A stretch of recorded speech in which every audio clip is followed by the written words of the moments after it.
اللہ الرحمن الرحیم۔ امید اللہ تبارک تعالیٰ میں آپ سبھی خیر خیریت سے ہوں گے۔ حضرت ابراہیم علیہ السلام کی مکمل کہانی اور آزمائش اور معجزے کا سفر۔ بسم اللہ الرحمن الرحیم۔ آج ہم بات کریں گے خلیل اللہ یعنی اللہ کے دوست حضرت ابراہیم علیہ السلام کی زندگی کے بارے میں، جو نہ صرف ایک عظیم نبی تھے بلکہ ان کی سیرت ہمیں بتاتی ہے کہ کیسے صرف ایک اللہ تبارک تعالیٰ کے اوپر یقین رکھ کر ہم ہر مشکل پر قابو پا سکتے ہیں۔ تو ویڈیو کو آخر تک دیکھیے۔ حضرت ابراہیم علیہ السلام عراق کے شہر یور میں پیدا ہوئے، جو اس وقت بت پرستی کا گڑھ تھا۔ حضرت ابراہیم علیہ السلام کے والد آزر ایک مشہور بت راشی تھے، لیکن حضرت ابراہیم علیہ السلام بچپن سے ہی توحید پر تھے، ایک اللہ کی عبادت کی طرف مائل تھے۔ وہ سوچتے تھے کیا یہ بت جو نہ بول سکتے ہیں نہ سن سکتے ہیں، وہ میرا خدا کیسے ہو سکتے ہیں۔ حضرت ابراہیم علیہ السلام نے سورج، چاند اور ستاروں کو دیکھا، لیکن جب وہ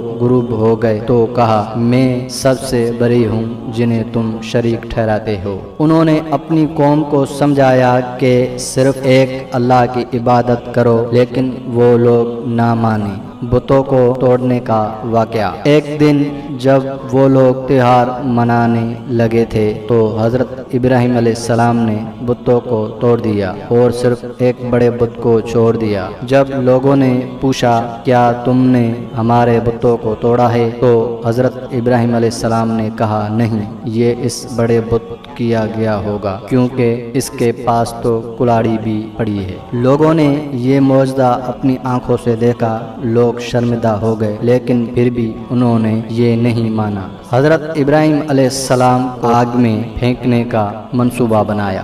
آگ میں پھینک دیا، لیکن اللہ نے آگ کو حکم دیا اے آگ حضرت ابراہیم علیہ السلام پر ٹھنڈی اور سلامتی والی ہو جا، اور آگ گلزار بن گئی۔ حضرت ابراہیم علیہ السلام بالکل محفوظ رہے۔ حضرت ابراہیم علیہ السلام اپنی بیوی سارہ اور بھتیجے لوط علیہ السلام کے ساتھ فلسطین، مصر اور پھر مکے گئے۔ اللہ نے حضرت ہاجرہ سے شادی کا حکم دیا، جن سے ان کو ایک بیٹا حضرت اسماعیل علیہ السلام پیدا ہوئے۔ اللہ تبارک تعالیٰ نے خواب میں حضرت ابراہیم علیہ السلام کو حکم دیا سب سے پیاری چیز جو آپ کو ہے وہ قربان کرو۔ تو حضرت ابراہیم علیہ السلام نے صبح کو 50، 60، 100 اونٹ قربان کی۔ دوسری رات بھی ایسا ہوا، تیسری رات بھی ایسا ہوا۔ آخرکار چوتھی رات اللہ نے حضرت ابراہیم علیہ السلام کو حکم دیا اپنے بیٹے حضرت اسماعیل کو قربان کرو۔ دونوں نے اللہ کا حکم سراخوں پر قبول کیا۔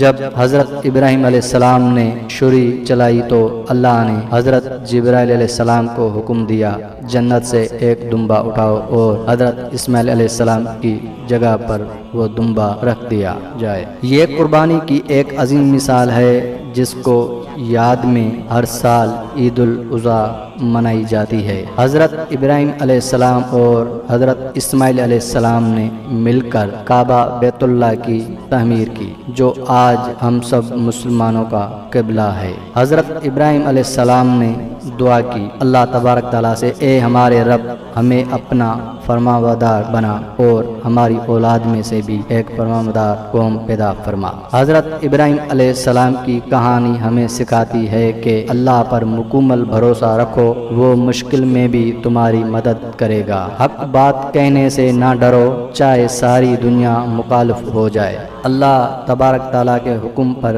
راضی رہو، جیسے حضرت ابراہیم علیہ السلام نے قربانی دی۔ اگر آپ کو یہ کہانی پسند آئے تو لائک، شیئر کریے اور چینل کو سبسکرائب کیجیے۔ اللہ حافظ، ملتے ہیں کسی اگلے ویڈیو میں۔